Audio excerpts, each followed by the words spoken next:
Tuesday morning sidelines edition with executive producer Brenden Martin in Good the morning. studio down in Ocala. How you doing, man? You're not Studio as cold B. as we are. It's starting to warm up today. I'm in Studio B. Buddy and I just hot swapped. He was in here doing Shane Matthews' show, and then he texted me, "Okay, the studio's free."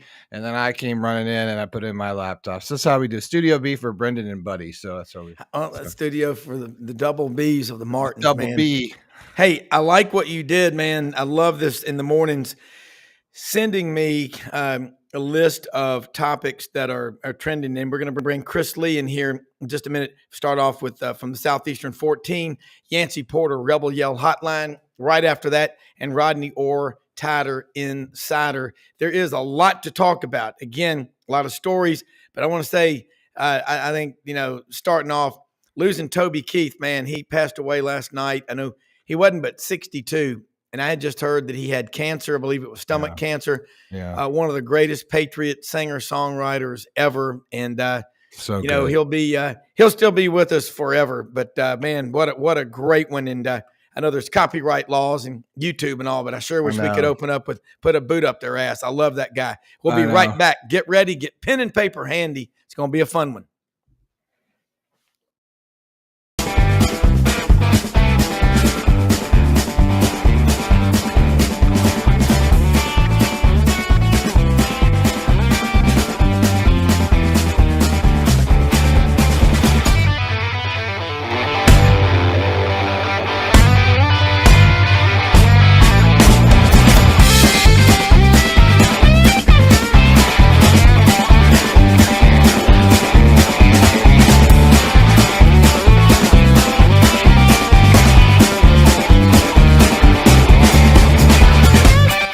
Sidelines with Rob Browne.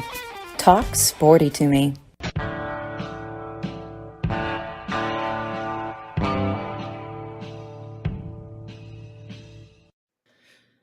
All right, Chris Lee, Southeastern 14 up in Nashville, joins us right now. Rob Browne here in Memphis, and Brenden Martin in Ocala in the studios, our executive producer.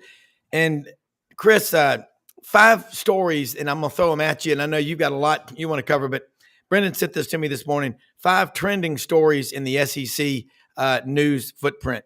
Well, Big Ten and SEC forming the joint advisory group.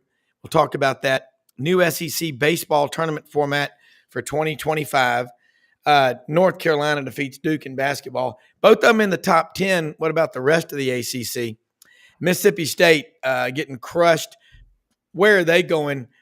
Mitch Davis talked about it yesterday. Clemson Tigers, well, they're recruiting well. That affects the SEC.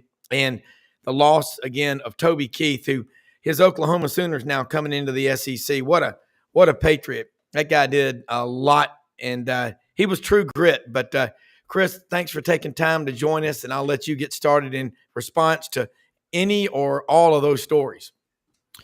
Didn't know about Toby Keith till I got on here. I'm not a big country music guy, but you had to know who he was and have heard his songs, and you hate to hear that. I'll go a little different direction. I will take a few of the things that you talked about with basketball and just weave it into the general discussion of parity. I think there's a lot more of it throughout college basketball. I'm working on a bracketology thing that we'll probably do Wednesday, and I'm looking at the top 1 and 2 seed lines, and it seems to me like a lot of these teams that are on the 2 line or, I don't know, 18 and 5-ish, 17 and 6-ish. And it seems like in the past, I'd have to go back and look at it. That's more of a spot where a team is maybe 18 and 4, 19 and 3. Just seems like there's more losses to go around. You saw Kansas, which is in the running for a 1 seed, get handed one last night by Kansas State, which I don't think would be in the tournament today if the field were picked. You talk about Mississippi State. I think Mississippi State's big thing right now is it's just running into a brick wall of a schedule that is unyielding in this league. I think you've got about 11 teams in the SEC that on any given night in the right venue can win. Like, I don't think LSU, I would say, is 11 of those 11. I don't think LSU is going to go into Alabama right now and win, or Tennessee. But, like, if that game is in Baton Rouge, then maybe it goes another way. Point being that I just think there's a lot of parity in college basketball. You've seen it in football. And although the way the product is made, and we're seeing all this with football, with the coalitions, with the SEC, the Big Ten, the Tennessee News, all the other, the stuff that came out of Dartmouth yesterday with unions. I mean, the pace of change and where this is going is dizzying. But what it's made for in the meantime is a product that I think might have made Pete Rozelle proud in some ways with all the parody. Well, parody. Is it parody, or is it that other schools in the conference have made a commitment to basketball where in the past they really hadn't? And that's the next question I'll throw at you. You're in Nashville, and you are really aware of your surroundings, meaning to the north, Kentucky, to the east, Tennessee, and right there, Vanderbilt. The one that just frustrates me, I don't know what it is. I guess I'm sentimental, but I want to see Vanderbilt be good because I've got a lot of family members that went there, and it's a founding member of the conference. And I know so many good attorneys and doctors that went to school there, and it's got to frustrate you. But I want to ask you about Kentucky. Is their lack of success now due to Calipari just has lost interest? He's got so much money, he's just not motivated, or that everybody else in the league is raising their commitment and the bar and they're pushing harder, and Kentucky's not responding? Well, I think you've got 13 teams in the league that are as bought into winning in basketball as they've ever been, and one that seems indifferent to it. And I think what you're seeing is a bunch of stuff. It's the greater parity narrative. It's the NIL. It's the roster churn, where I don't think you're going to. It's hard for a team to run off and hide the way Kentucky used to be able to do it back in its gloriest of glory days. I think that's number one. I think number two, the way that John Calipari built his program, up until 5 years ago, whenever the portal window opened wide and, add NIL, it was different. He could just go out and he'd land 4 of the top 10 players in the country. Nobody could compete with that. You'd have some transfers, but not a lot. And I think the model that he built his program on is blown up. Now, look, Kentucky does have some experienced transfers. Trey Mitchell from West Virginia, Antonio Reeves from Illinois State have played a ton of basketball over their careers, and they're a big part of what they do. But most of the rest of that team is pretty young, and I don't know. Things go a little bit wrong here and there. You got a guy like Justin Edwards who's not the player they thought they would be. DJ Wagner's been hurt. It just seems to me like there's a lot less margin for error in the way he does things than there used to be. Combine that with the SEC getting more competitive, I think that explains a lot of what you see. How many first rounders or one and dones does this Kentucky team look like they have to you compared to what they've had? I think it's 2015 is their last Final Four, 2012 their last national championship. Yeah, let me pull up the roster so I don't forget somebody, and also couch this with the fact that I'm not an NBA guy. I don't follow it a lot. But, I mean, Rob Dillingham would be, DJ Wagner would be, Reed Shepherd would be, Justin Edwards, if he hasn't killed his draft stock with this season, you would think so. Aaron Bradshaw was a McDonald's All-American level talent. I would think he would at least be draftable based on potential and size. I don't know where Reeves and Mitchell rank as pro prospects, but they're really good college players. Look, it's not a lack of talent. Yeah.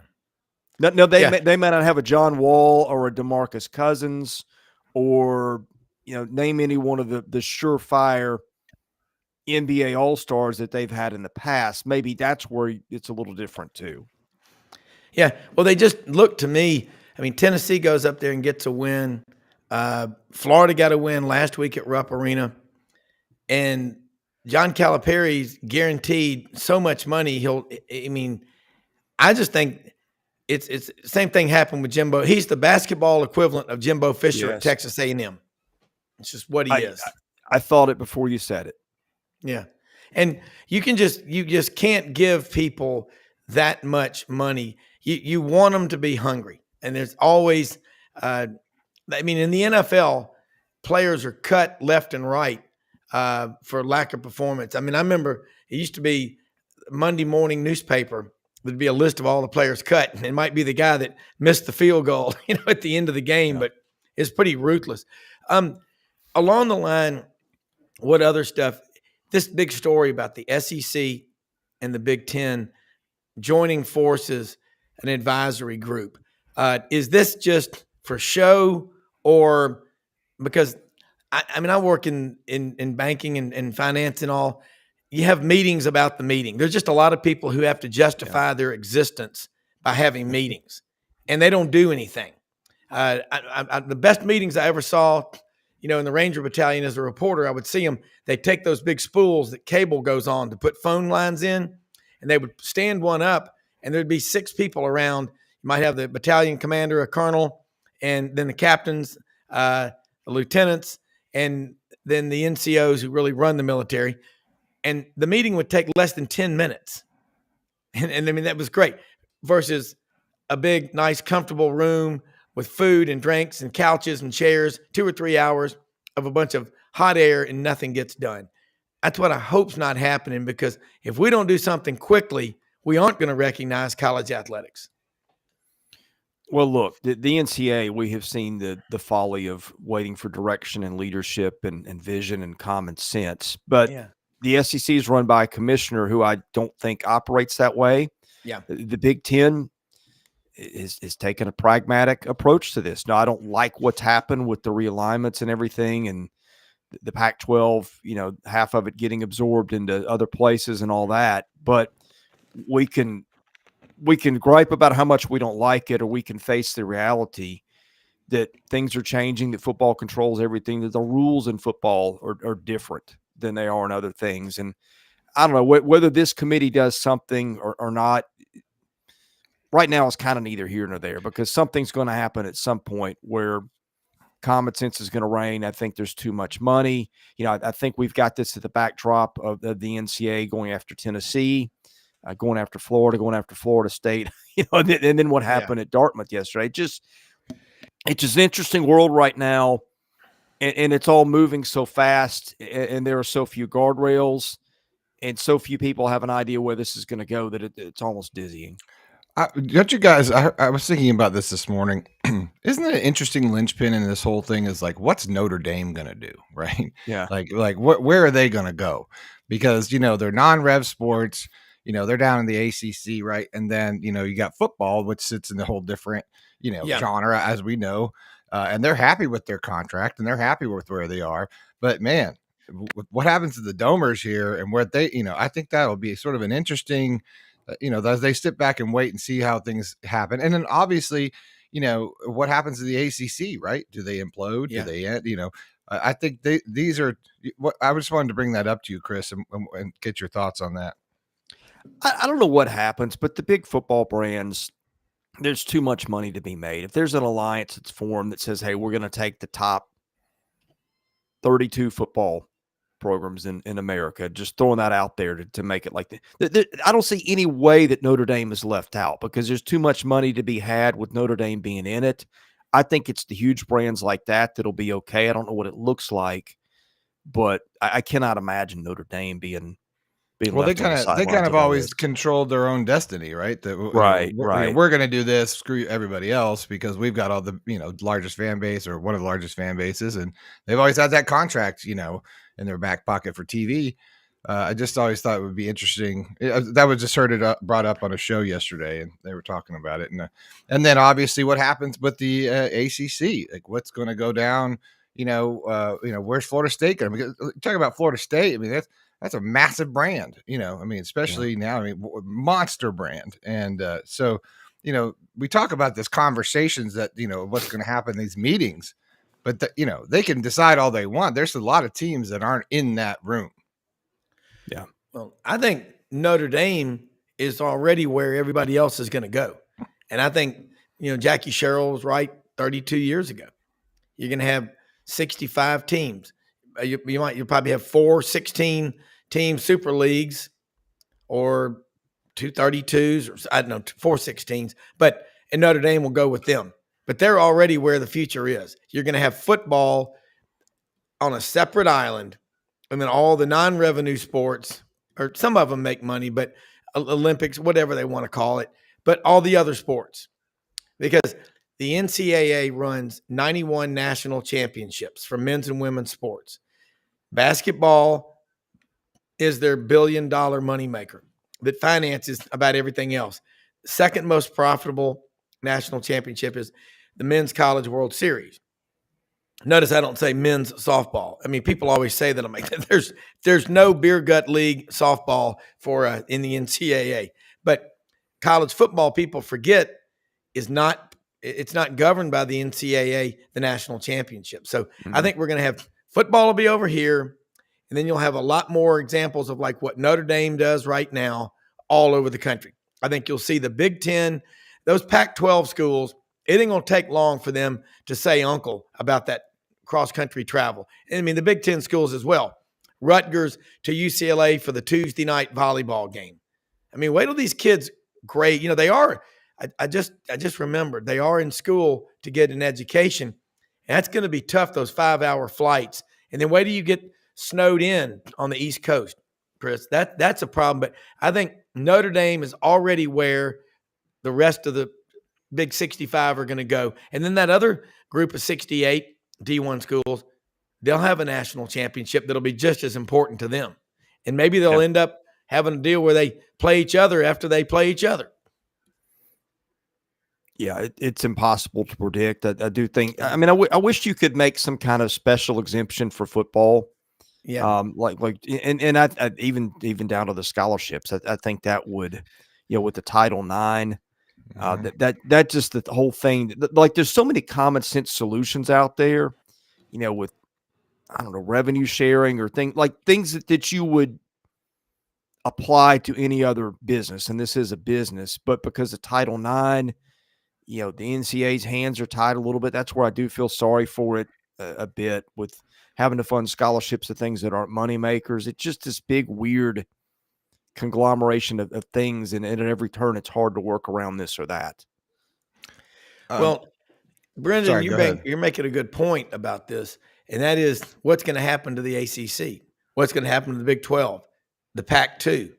I mean, and then in basketball, the Big East has a seat at the table. I mean, they're not just waiting for, leftovers. They've got the defending national champion, and they might have it again this year. Well, I think Chris makes a great point. It's about what sport, right? Football's a different animal. Basketball's a different animal depending on the school and where you are, right? And I think that has everything to do with the interest of the school and what conference that they're in, right? So, I don't mean to take words out of your mouth, Chris, but I agree with what you said there about footballs. It's a whole, especially down south. I mean, we all know how different that is. Yeah. Well, and you brought up the Big East, Rob. I think one of the first signs of unintended consequences or whatever bucket you want to put this in was when the real Big East dissolved. What's it been now? A dozen years ago? Yeah. When Syracuse left for the ACC, when, you had the Big East tournament in basketball in the 80s, 90s, early parts, it used to be as good a sporting event as you could watch outside of maybe the NCAA tournament. And a wrecking ball got taken to that whole thing because football was the driver of all these things. And I think that, again, back to football being a special animal, it just dictates so much. And the other things, like you talked about, the cross-country travel, of UCLA going to Rutgers for women's volleyball or whatever, just all the dominoes that have fallen ever since make no sense outside of the concept of football. And, again, it just screams that we need some sort of exemption or special rules or something. I mean, it's why I think the NCAA is going to just collapse. I mean, they do the officials. We have Steve Shaw on the show from time to time, the head of NCAA officials, and he still lives in Birmingham, but coordinates it all over the country. You're going to have certain things that are centralized. I mean, you can't have rules in one conference different from rules in another. Although I think the pitch clock or the pitch count in baseball is different because in the SEC versus other leagues. But and I like this comment from Kelly Leak, Bad News Bears. What women's sports are profitable for the NCAA? Well, and I mean, I have 2 girls, 2 boys. So, this isn't anything about attacking women's sports, but the terms of endearment in the business world follow the money trail, Chris. You know that. Yeah. All these people that want, and I'm not trying to bash people, but all these people that want, well, we need to make sure we got equal for this and we got equal for that. And all the bureaucrats that run those things, I kind of want to say to them at times, okay, the janitor that cleans your office at night, how much do they make? If we're gonna go there, let's just go all out. Let's equalize everything, and let's see how you like it. Well, of course, the pushback will be, well, no, wait a minute, I've got skills and things like that that've got a market value, and that would fall apart quickly if you turn the rules on those people, and made them apply to them too. It's all about economic value and common sense, and that's what needs to be driving decisions. But we are stuck in a place where the driving force is a conglomeration of people who are ideologues at heart until it applies to them. And that's where we seem to be stuck with all this. Well, the driving force, we talk about it's about money. But I tell you what I'm getting turned off by is these college athletes that, for my school, you pick the school, wherever you went, it still means a hell of a lot to me that I graduated from Auburn, and it always will. And Brenden, where he graduated from, where you graduated from, or where you went to school, maybe you didn't finish. It doesn't matter. It's your blood. Went to a lot of schools, Rob. Went to a lot of schools. I mean, it took me 6 years.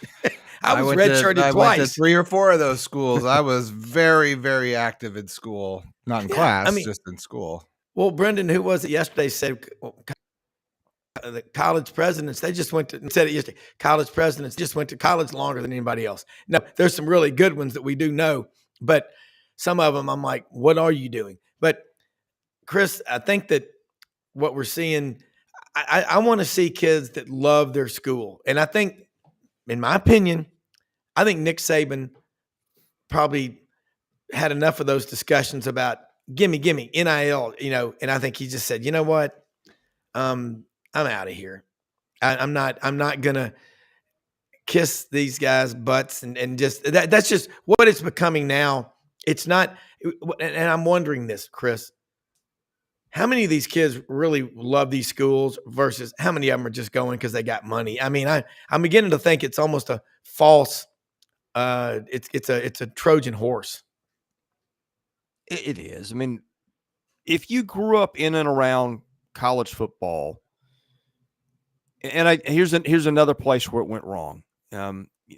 Every Friday, what did we do? Thanksgiving weekend, we sat down and watched Oklahoma, Nebraska. Didn't matter if you're an SEC fan, didn't matter if you're whatever.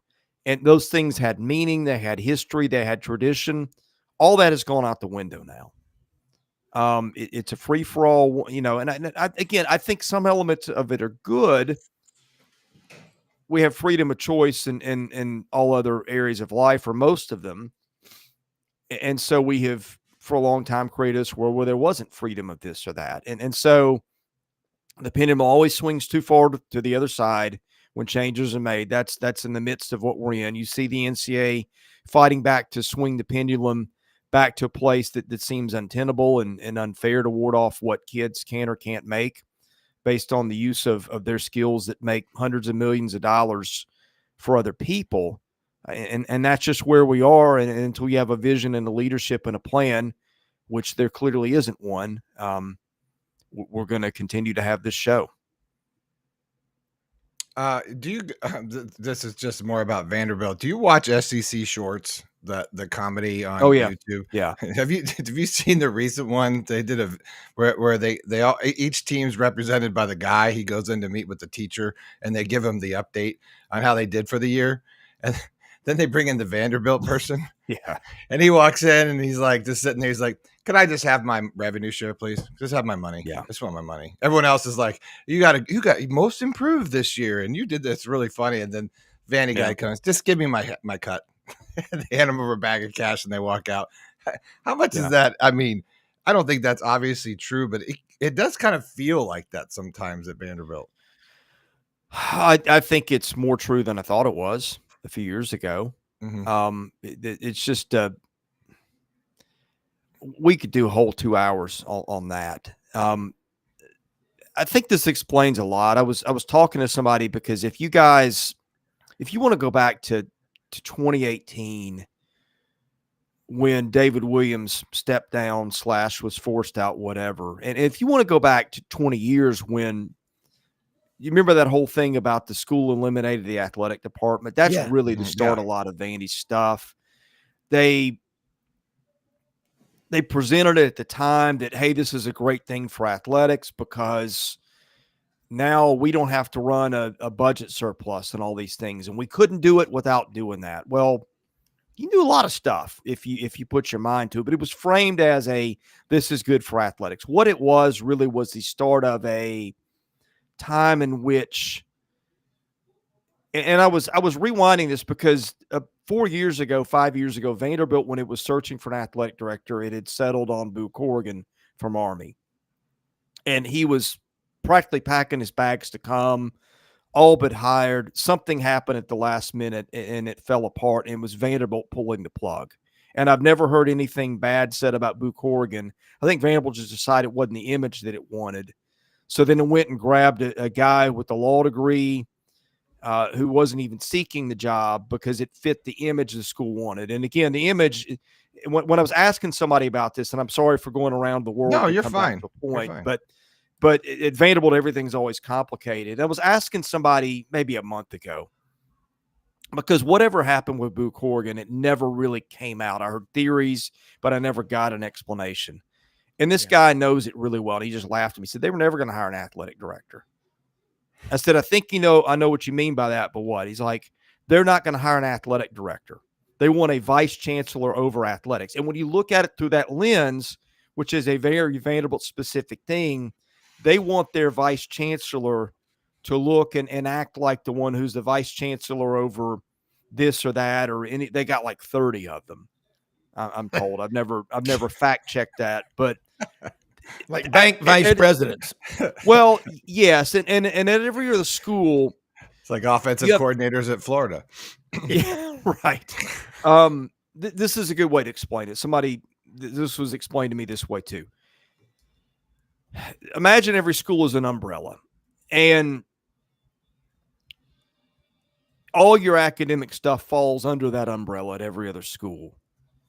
And then you got athletics, which is this box outside. If you're going to serve on a board of trust or something like that, one of the first questions is, how much crimson do you bleed when we cut you open or whatever? And how familiar, how supportive are you going to be of our football program? And they're not going to put somebody on their board of trust that just going to, hey, let's take a hatchet to Bryant-Denny Stadium or whatever. And de-emphasize the importance of football. Vanderbilt, it all runs the opposite way. They took the box that's athletics, they put it under the umbrella that is everything else, and now the vice chancellor of athletics is just like a vice chancellor of, like I said, whatever else. And the implications kind of flowed from that. They got a bunch of stuff they want vice chancellors to do. It's how you look, how you represent the school. Do you embarrass the school? Do you not embarrass the school? Do you talk like this? Do you support our mission? Everything flows from the mission of that school and whatever they think is politically important at the time. So then winning gets put on a checklist. Now, at some point, everybody's got their breaking point. If Jerry Stackhouse goes out and loses 50 games in a row, he probably gets fired as the basketball coach because of the revenue and the embarrassment and whatever. But whatever thing that you think governs athletics at Vanderbilt, it's not what it is if you compare it to everywhere else. And it's just winning is just another thing on the list over there of what you're supposed to do overseeing athletics. And I think until that changes, until the school, unless it ever is able to pull athletics back out from the umbrella school. And by the way, the school's communication department is over its media relations. So you won't see that anywhere else. And there's a million things like that. But the point is, it's mindset from the top down. It's university controls. We're going to run athletics like we run everything else. And that just doesn't work, and it's not working. Well, yeah, I've always felt like that, Vanderbilt was it was like kind of a secret win-win. I think the SEC sort of liked having what, quote unquote, the smart kids, right? It was like you had, it wasn't just this one thing. It's like, oh yeah, by the way, Vanderbilt and they're, the Ivy League of the South, or, and they do all this stuff. I just always felt like it gave the SEC, liked it as a whole. It's like gave it a little cred, right? Little education cred. And then there's more to it than that. There's just stuff that you don't think of. It is all those things, but as somebody put it to me, there's not this movement to kick Vanderbilt out of the league because Nashville's the most fun road trip in the league. Fans love going there. It's a win. And here's something I didn't think of. A lot of times presidents will, if LSU's coming to Nashville or Kentucky or whoever, that's a road trip a lot of the big boosters will make, and presidents will make a lot of their big asks in Nashville because it's fun. Everybody's having a good time. Presumably the drinks are flowing and whatever else gets people in the mood to write big checks. And I don't think Vanderbilt is ever going to get kicked out of the SEC. Now, this big domino that is college football, it's controlling everything else, might be the thing that gets them out of big time football. But there are not people standing in line to kick Vanderbilt out of the league for all those reasons. No, I don't think so. I mean, I don't think so either.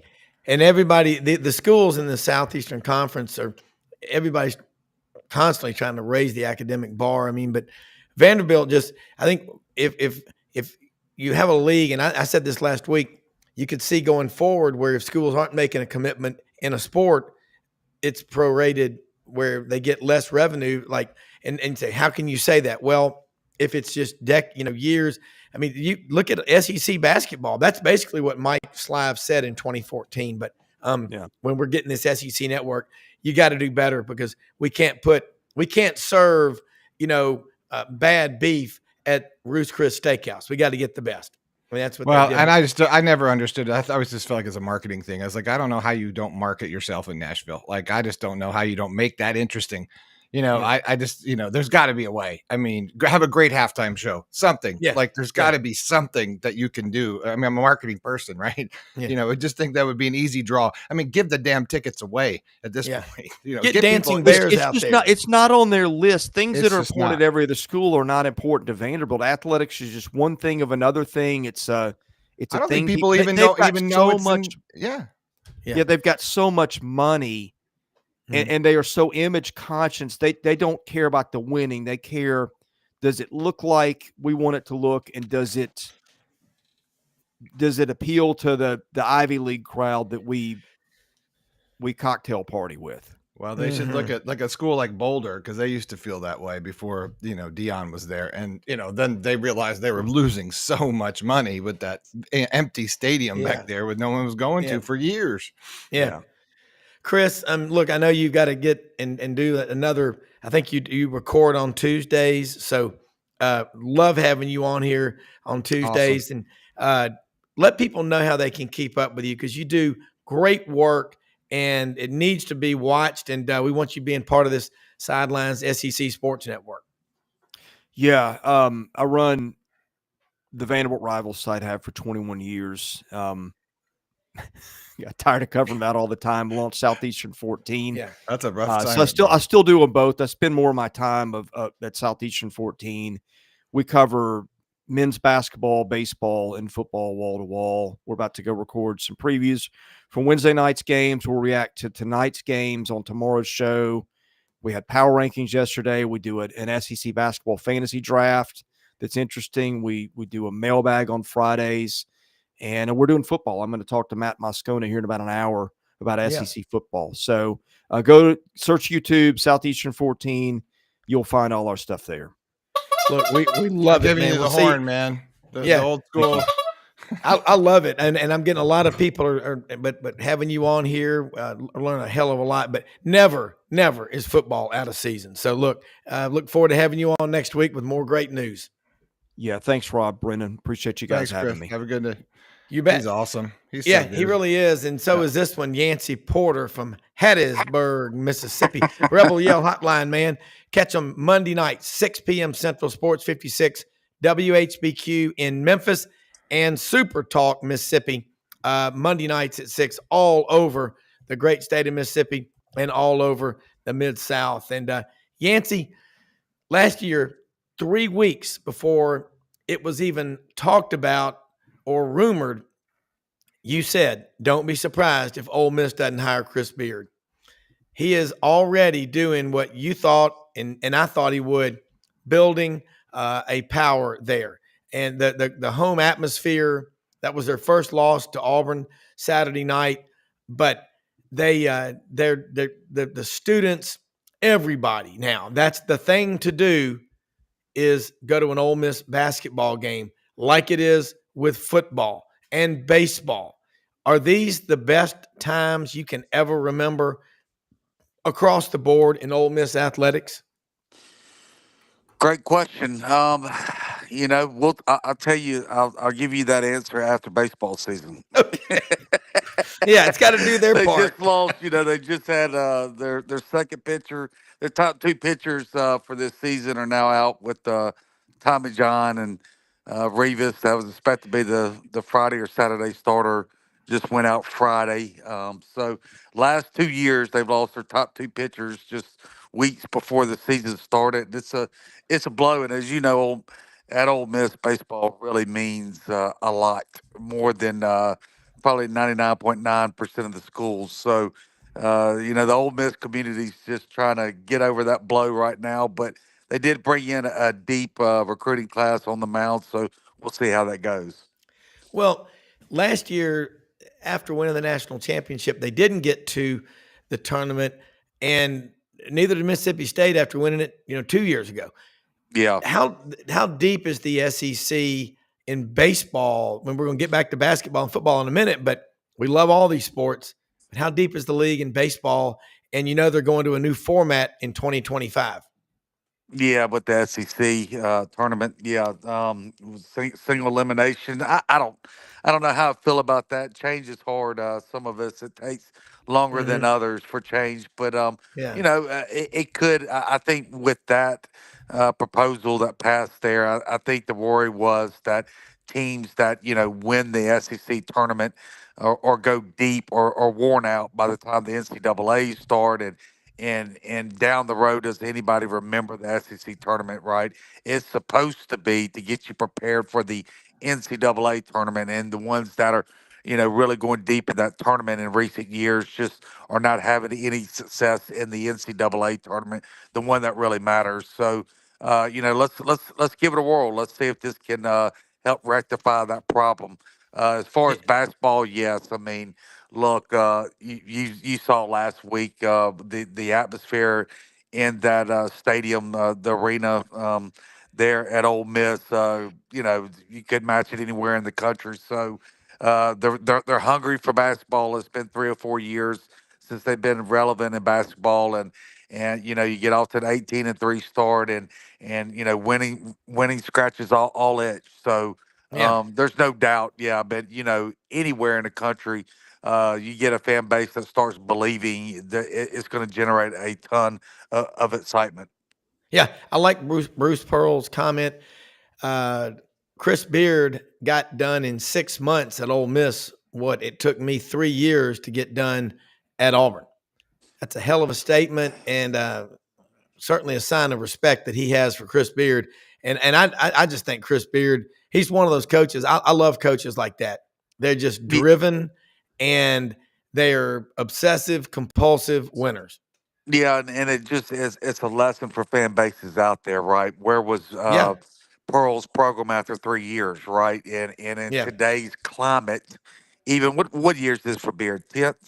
Pearl, this Excuse is me, for 10th for Pearl, Bruce 10th. Pearl. Yeah, Yeah. and things have changed in the last 10 years, and the fan bases that want to get rid of coaches after year 1 or 2.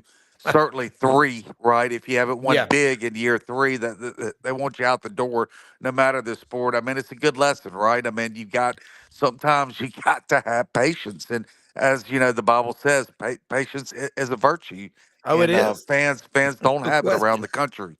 Yeah. I mean, going back in the football example, Frank Beamer, Virginia Tech. I mean, his first 5 or 6 years were woeful. And then that nobody can lose for 5 or 6 years now. Nobody no, can. then He they're would not have going to never let you been do it. given that chance in Yeah. the social media era.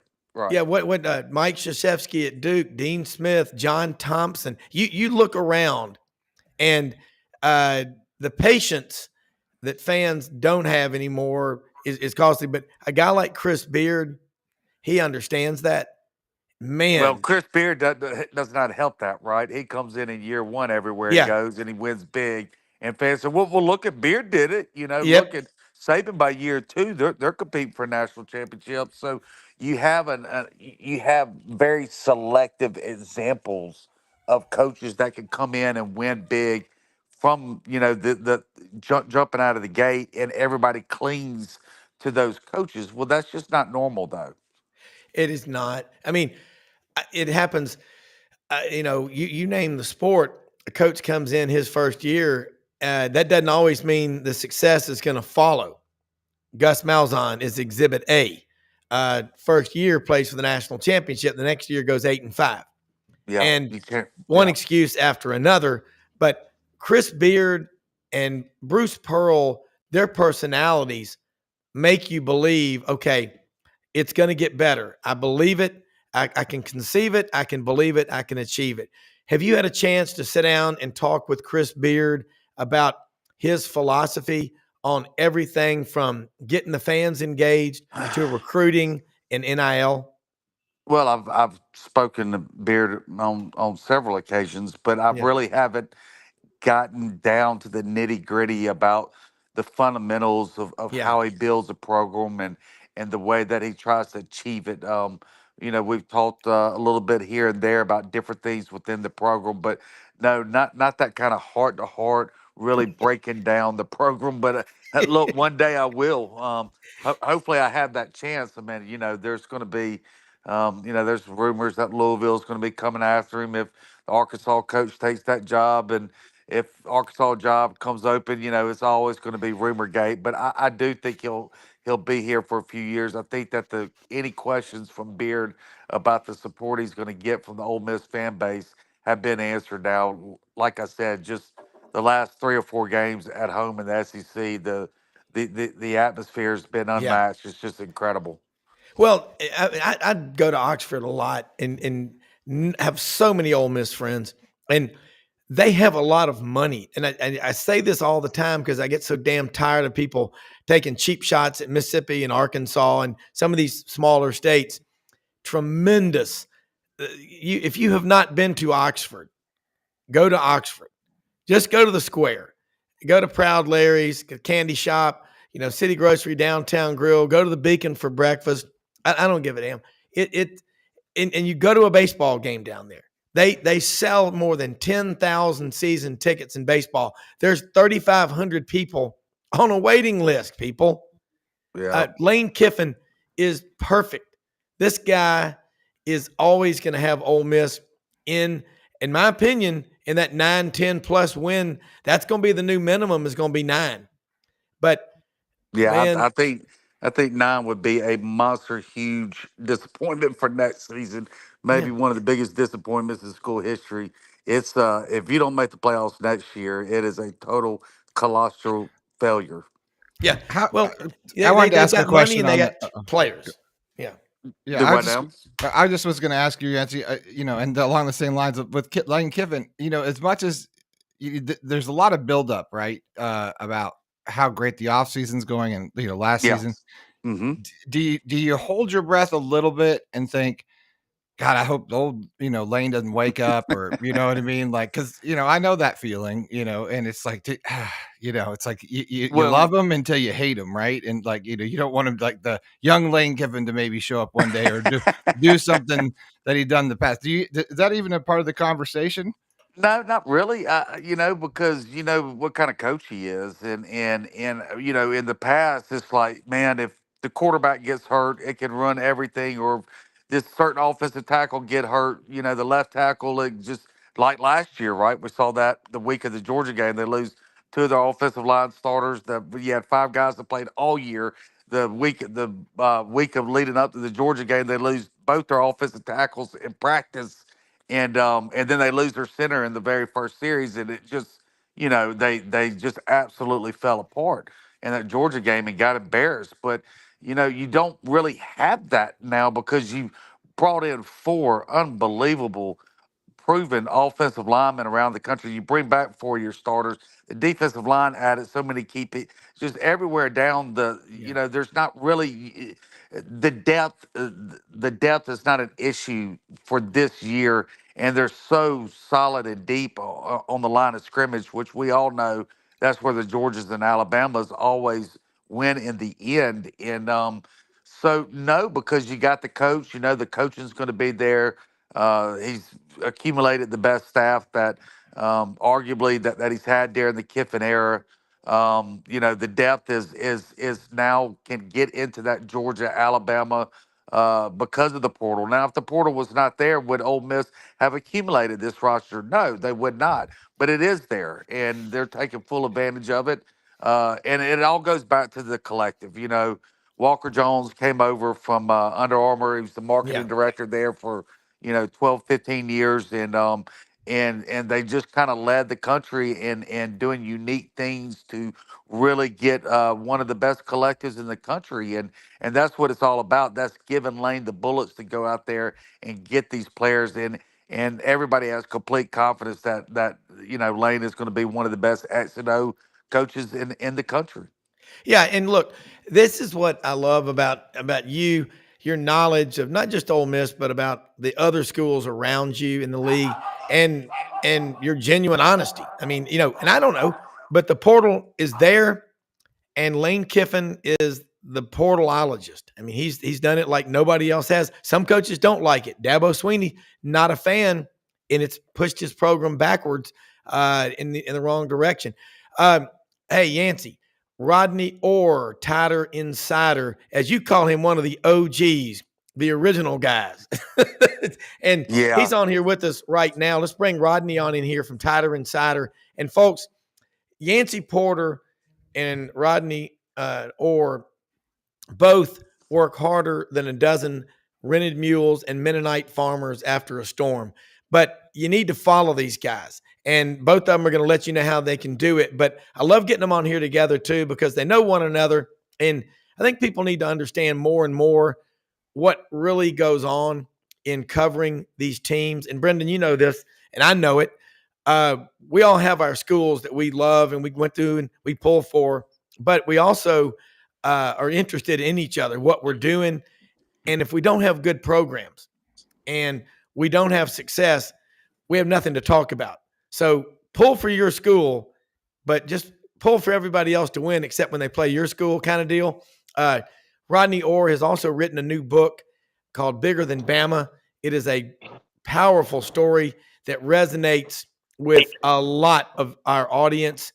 We have seen it, and he's just one of the good guys out here. Let's get Rodney Orr in here and talk more college football, what's going on in basketball, everything in the world. But Rodney, thanks for taking time to join Brenden Martin, Yancy Porter, and me on Sidelines. Yeah, hey, I appreciate it, guys. It's a beautiful day here in Tuscaloosa. I don't know about where you guys are, but we had a lot of rain the last several days, so to see that sun is really nice. We got it too. We're lucky because it rained so much over the weekend. Flooded. I just live in Florida, so it's always. You don't count. I wore a sweater because it's a balmy 70 this morning, so yeah, freezing. Man, yeah. Well, I tell you what, up this way, and as Rob can attest, when you've been snowed in for 10 days and iced in and everything else, this is definitely a welcome sight to see the sun out. Yeah. Yeah. Well, I just wanted to say really fast, I didn't say, Yancy, to you. I want to know what the reaction is to Lane Kiffin coming out and saying that he's a Swiftie. He loves Taylor Swift, and he doesn't care who knows it. Can we talk? I mean, really? I don't know. This whole Taylor Swift thing with Kansas City and people getting mad. I don't get it. Now I'm understanding it's political, and Swift is supposed to be. And, Kelsey are supposed to get a fraction of the population to vote for Biden. And maybe that's the underroot cause of all this. I don't know. I don't get the whole thing. I really don't. I don't either. It's nuts. I'm going to be watching the Super Bowl. I'll be in Charlotte Sunday at my son's going up there to visit this weekend. But Rodney, I got to ask you, man. Tomorrow is National Signing Day. We just now getting to it 50 minutes into the show. It's just the world we live in. What surprises, if any, do you expect to see for Alabama? I know they're going to get Ryan Williams, but anybody else? Yeah, I mean, obviously Quentin Reese, who's a former son of a former Auburn player. Yeah. Well, he goes by QB Reese. Actually, his dad was Quentin, or went by Quentin. It was a great player there at Auburn, and he's a real playmaker. I mean, he's a little undersized, about 6 feet, 205 as a linebacker, but he's a real playmaker. He was a Class 5A Player of the Year, or Defensive Lineman of the Year. They termed him. He's a really talented kid. Very smart kid. But QB Reese is going to sign. Obviously, you mentioned Ryan Williams, 10 a.m. tomorrow morning at Saraland is going to sign. And then a guy that I really like that I think, even though he's a 4-star rated player, he really moved up in the rankings. I think he's extraordinarily gifted pass rusher. He was originally committed to Washington, signed with them in December. Then DeBoer left and came here, and now he's following DeBoer here. That's Noah Carter, about 6'4", 220. Got a great pass rusher. If you watch his tape, you'll see he's a talented receiver as well. So really gifted kid. And, right now, I mean, again, if it goes as planned, that's what we expect. Well, I got to ask you this, and I know Yancy and Brenden have questions, but Alabama's class, Georgia, I think, was 1, Alabama 2, Texas 3. And then you had all these guys leave, which I think that's a horrible rule. I don't care who the school is. Horrible rule. It's gonna happen to you. I mean, it doesn't matter. Yeah. That's what I tell people. Be careful about pushing and being glad when a player gets hurt. You're sick if you're like that anyway. But in recruiting, when you take all that into account, where will Alabama's class finish up? I mean, Ryan Williams is arguably, Jason Caldwell said, in 2025 was likely going to be the number 1 player in the country. And right now he's the 3rd best receiver, I think 8th overall after reclassifying as a senior out of Saraland, superpower just north of Mobile down in L.A., Lower Alabama. Yeah. Oh, my God. Yeah, Alabama. He's one of the more, I guess you could say, publicized, touted players to come out of the state of Alabama in several years. Obviously, I mean, he generated a lot of buzz already. I think he's the only player in state history to be named, back to back Mr. Football. And guess what? He would have probably done it for a 3rd time, trifecta, had he not reclassified. So, he's a really gifted kid. I mean, he's a great receiver. I think he's a great fit in what they're going to do in Kalen DeBoer's offense. So, obviously it was a major pickup when he recommitted. I think one thing about DeBoer, as you look at him, there was some talk about, he's not from this part of the country or whatever, and he might struggle with recruiting or, getting players. We'll see. But all I know, in his first 16 days, he recommitted Ryan Williams after Ryan had decommitted when Saban announced his retirement. He landed Noah Carter, who, like I said, I think he's an incredibly gifted pass rusher. And he landed 3 outstanding transfers. And to be honest with you, I think he held this roster together pretty well, given that, several guys could have left and they stayed. I think Caleb Downs is the one that really stands out as a guy that you'd want to keep. But you know what? I think other than Caleb Downs, really, I mean, you lost Caden Proctor. I'm not sure Caden Proctor's really a fit for this offense unless he lost 30, 40 pounds, and I don't know if Caden was willing to do that. And then I think, Isaiah Bond, I mean, again, no offense to Isaiah Bond. He's a really good player. Is he replaceable? Yeah, I think he is. But Amari Nyblack going to Texas, that was a bit more of a loss to me than Isaiah Bond. But other than that, I mean, I just think that he's done a really good job of holding the roster together. Yeah. I think anyone that tries to compare him to Hagar the Horrible, I mean, Brian Harsin is wrong. Rodney, I mean, Yancy. Well, I mean, you look at what he did at Washington, and quickly, right? He had him in the national championship game. It was no fluke, and he does an outstanding job in the portal now.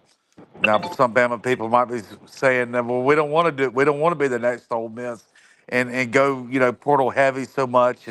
But Alabama, he's not going to have to use the portal as much in year 4, year 5. You get down the road, it'll be a 4, 5, 6, 7 type portal class for them because Alabama can recruit at a national level. Anybody you can throw as the head coach there, and they're going to be able to attract the 4 and 5 stars. So it's going to be interesting to see how he kind of modifies his system there. But even at a school like Washington, not a true blue blood there, he's got them there in the national championship in 2 or 3 years. So I mean, I would not worry about his recruiting. That would be the least of my worries.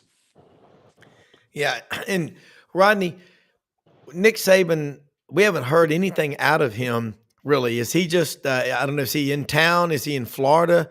Because I mean, he says he's going to have an office there in Tuscaloosa. I don't know if it's in the building. It's in the stadium. Okay. Right. So, I mean, maybe he's going to be a greeter, Is that what he's looking at doing? I doubt that. I'll tell you one thing. Those Lions Club guys down there at Jordan-Hare Stadium, they will not flinch. You ain't getting through there. It's like, let me see Rodney, there was a story when Coach Bryant died about this old curmudgeon that used to be in charge of the elevator passes to get up to the top at Liberty Bowl Stadium.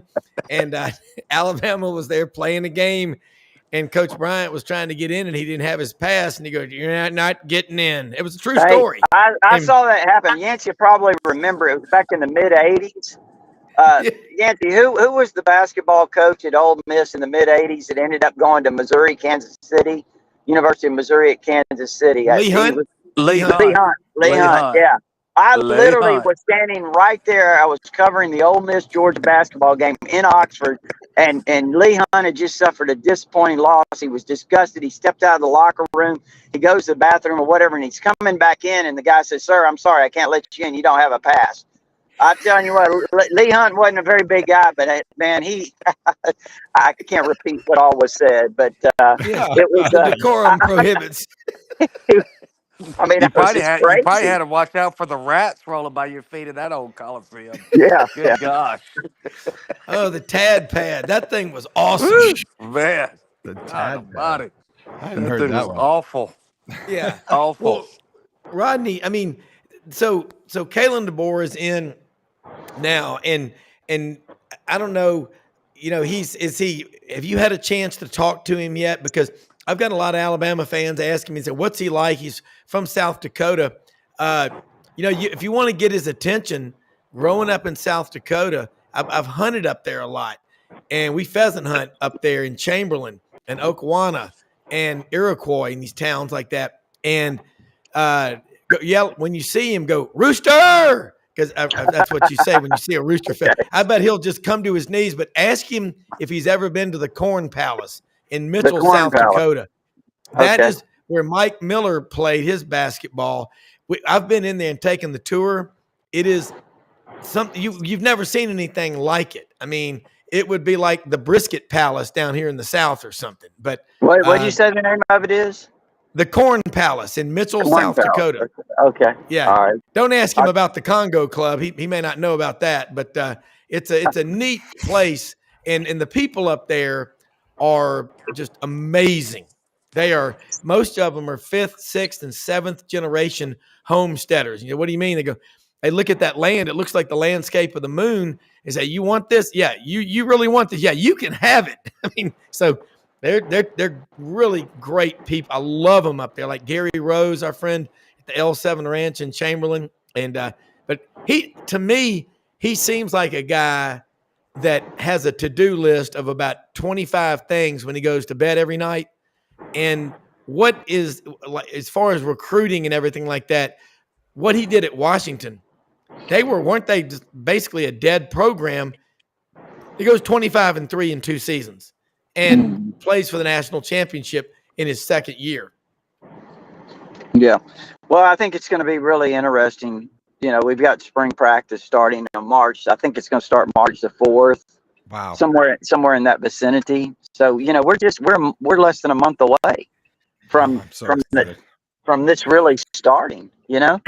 And I think a lot of Alabama fans are obviously excited. There's going to be some changes. I mean, I think offensively things are going to change some, and to his system, and it's going to be interesting to see how Kane Womack and that defense, how he kind of changes things. It's going to be different than Nick Saban's system. So there's a lot of changes going on here, but I think that, I think Alabama fans certainly have to understand that, you bring in a different coach, and, things are going to be different. He has to do things his way. There's more than one way to skin a cat.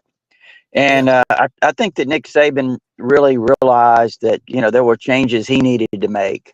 But, at 72 years old, getting a new staff, changing some things, I think it would have, just wasn't, that was passed him by.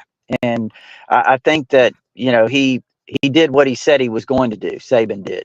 And he said, I'm not going to sit around. If I feel like that things have slipped a little bit, and we say slipped and people start laughing, hey, they just played. They almost beat Michigan, the team that won the national championship. It's not really what I'm saying, though. There's a bigger picture than what you see.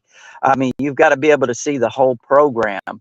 And, I think some things were kind of starting to reveal themselves. Again, he had a great recruiting year, but there were some things that, I feel like that Nick Saban felt like, hey, it's time to step down.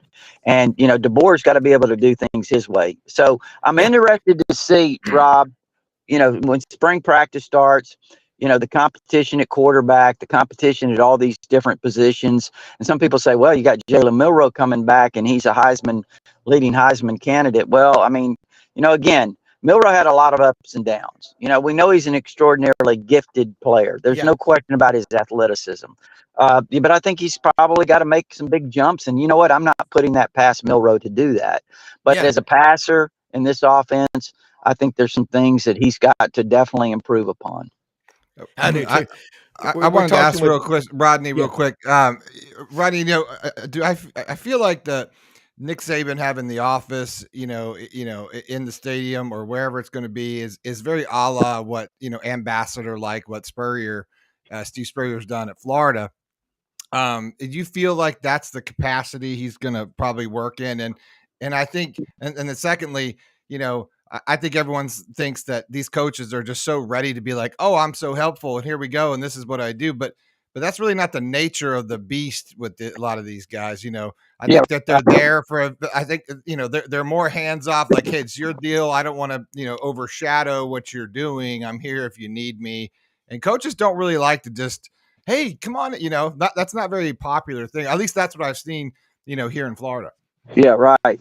And I can't remember Spurrier's setup there. He might have been in the same building over there, but now, given that Saban, I think, intentionally wanted an office.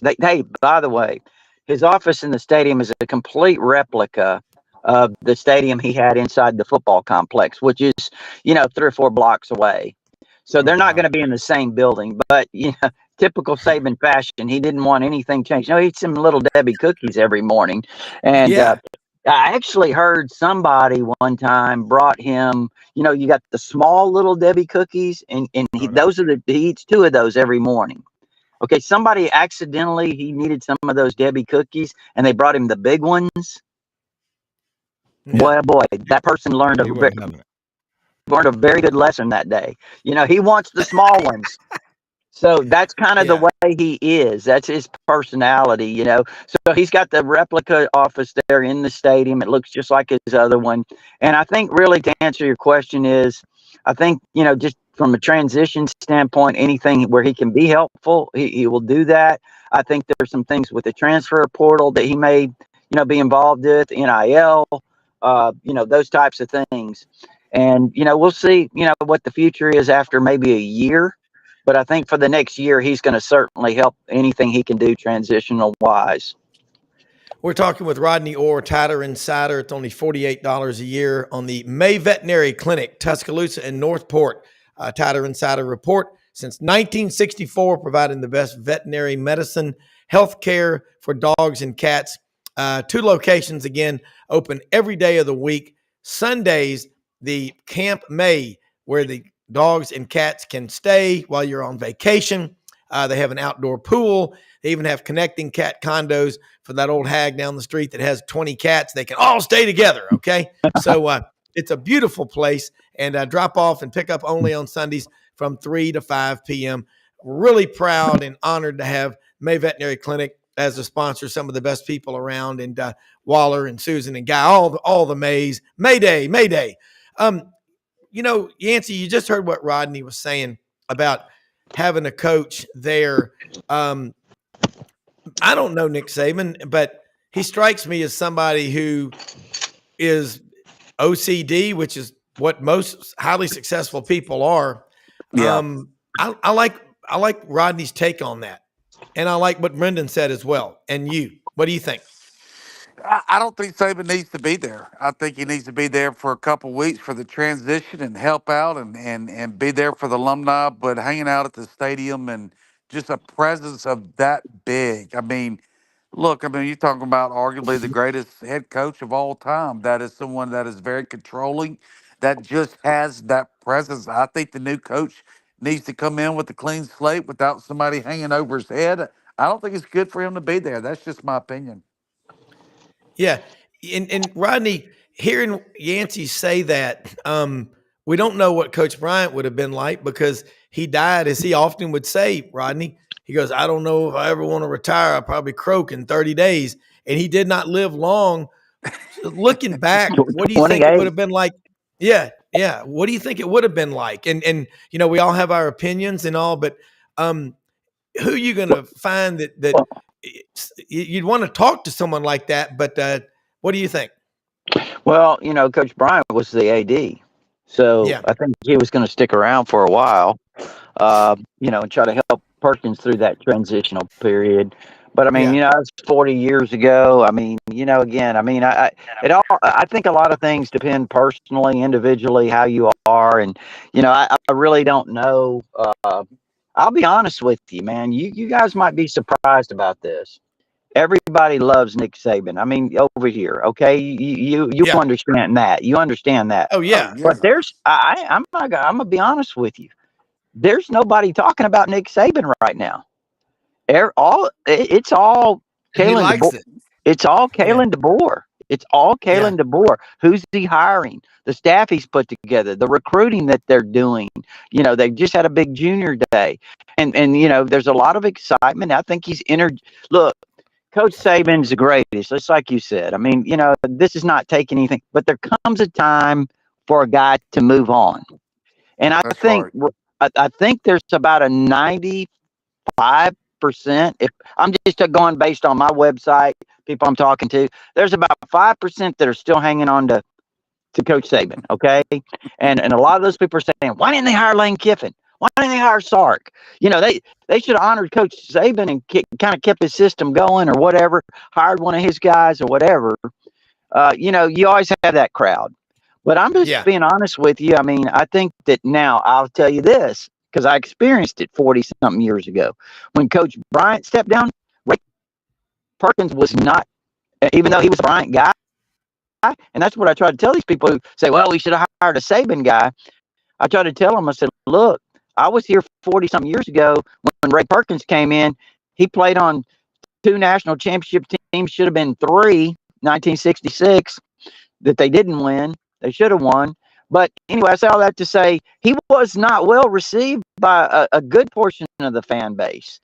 So what's my point? My point is it's an individual thing. Ray Perkins had a different personality than Kalen DeBoer. Kalen DeBoer's come in. He's he's a totally different personality than Nick Saban. So again, right now, I think that's the way it is. Obviously it's a honeymoon period or whatever, but it's going to be real interesting. Right. It's going to be interesting to kind of see, how he operates. In the honeymoon phase, it's okay, right? But what happens, when Alabama wins 14-10 against Vanderbilt, hypothetically next year? Oh, and you're right. whoa, what's going? And you got Nick over there and the football stadium, and it just, I just think it could cause a lot of problems for the program going forward in the future when things get testy and hairy. Right now, it's fine, but Yeah. I don't think Nick wants to hinder. I don't think Nick has any intentions on smothering this program. Not at I all. really don't. But his presence is so big that when things get hairy, on that football field, and they will.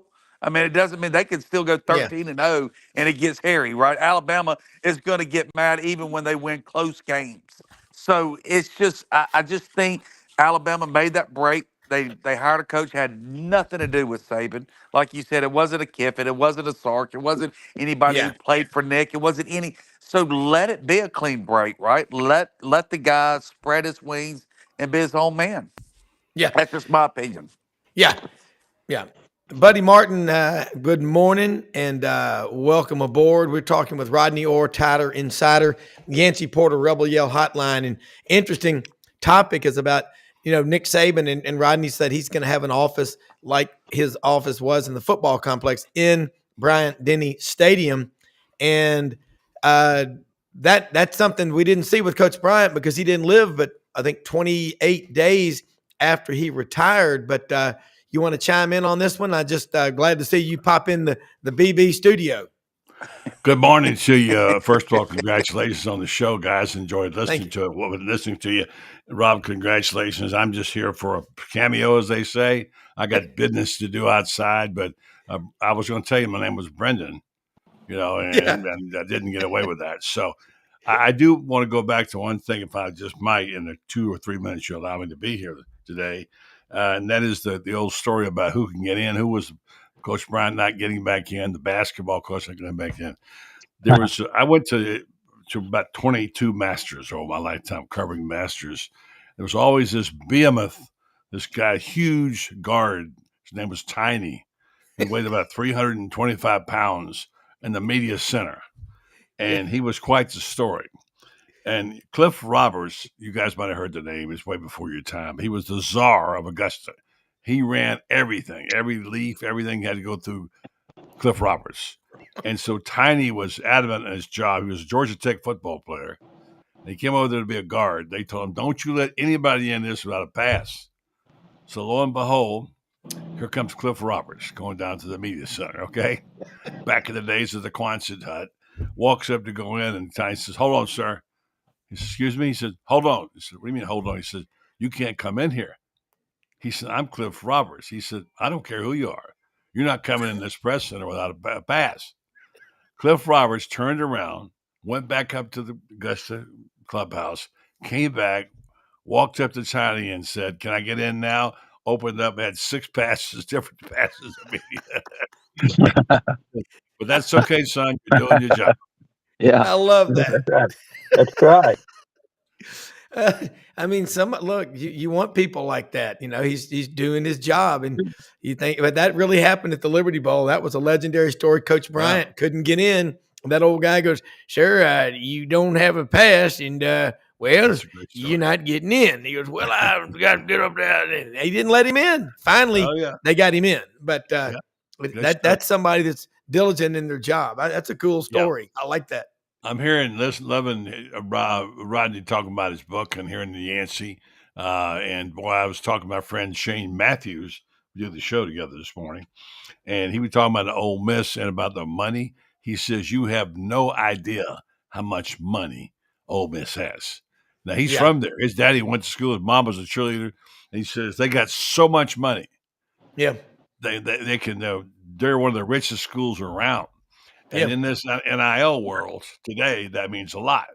Yeah. And so, so Ole Miss has got a whole bunch again. Now they got a football team with the players they got coming now with NIL. Boy, he's going to be king of the world. That football team in Ole Miss this year is going to be really good. Yeah. And then, Rodney, we were talking about, and Rodney with Buddy Martin here, GatorbaitMedia.com, one of the best sports writers in American history. And Rodney, you've talked a lot about Kalen DeBoer, about he's everywhere, and you're right. It hit me. You hadn't heard a word out of Nick Saban. He's just kind of like, look, man, this is his gig. But what does the world not know about Kalen DeBoer that they're going to find out soon?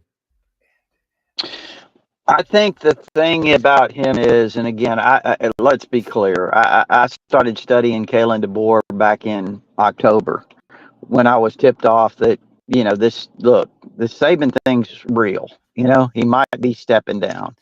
And you better keep your eye on Kalen DeBoer. That was when I was first tipped off. So I started studying him more. I didn't see that one coming at all. You had good information. Yeah. I mean, I started studying because you never know how these things go, Mm-hmm. And so I started studying Kalen DeBoer quite a bit. And, actually on my website on TighterInsider.com, my membership they erupted it was right before the Michigan game. It's probably a week or so before the Michigan game because WJOX up here in Birmingham was, continuing to discuss the possibility of Nick Saban stepping down. And they were like, why do they keep bringing this up? And I said, maybe because Kalen DeBoer hasn't signed that contract yet. That was just throwing them a little hint, So anyway, I started studying him, and I think the one thing, Rob, is people don't get is, and I go back to what I said earlier. People do things, they can be effective, they can be very successful, and not do it the same way the other guy did it. And I think that Kalen DeBoer's personality is a lot different than Saban. He's a guy that's already texting with media. You think Nick Saban? I don't even know if Nick Saban texted, much less texted with media.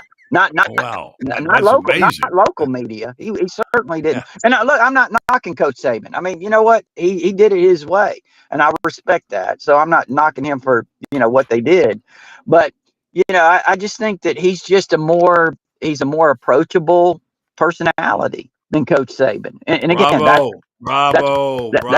Yeah, wonderful. Yeah, he's a really. But here's the thing: people sometimes look at that and say, "Oh, that's a weakness." They're going to run over him or whatever. No, I think this guy's. I don't think it's a weakness. I think what it is he's really confident. I think he's really confident because listen, and look, this should tell you all you need to know. He's following Nick Saban.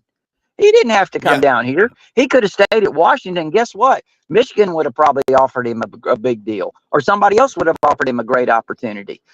But no, he did not back down from the challenge of following Nick Saban.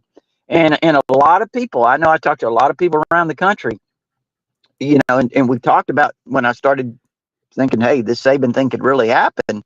I talked to some people around the country and they go, Alabama's not going to get a proven guy.